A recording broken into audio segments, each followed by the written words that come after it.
முன்னாள் மத்திய அமைச்சர் ப சிதம்பரம் செய்தியாளர்களை சந்தித்தார். அந்த காட்சிகளை பார்க்கலாம். மாதத்திலேயே நிறைவேற்றியாகிவிட்டது. அதை முதல்ல எழுதணும், எல்லாரும் புரிந்து கொள்ளணும். 543 இடங்கள் உள்ள மக்களவையில 1/3 பங்கு, அதாவது 181 இடங்கள் பெண்களுக்கு ஒதுக்கப்படும் என்று அரசியல் சாசன திருத்த மசோதா நிறைவேற்றப்பட்டு அரசியல் சாசன 106வது திருத்த சட்டம் அமலாகிவிட்டது. அதை நாடாளுமன்றம் நிறைவேற்றி 30 மாதங்கள் கழித்து நேற்று அதை அமலுக்கு கொண்டு வந்தார்கள்.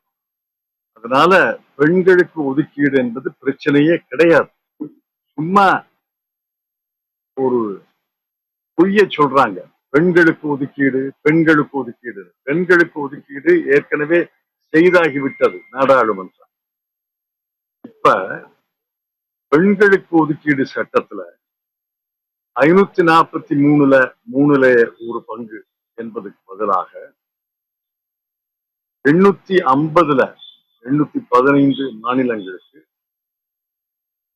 33 யூனியன் பிரதேசங்களுக்கு அதுல 1/3 பங்கு ஒதுக்கீடு என்று புது கரடியை விடுகிறார்.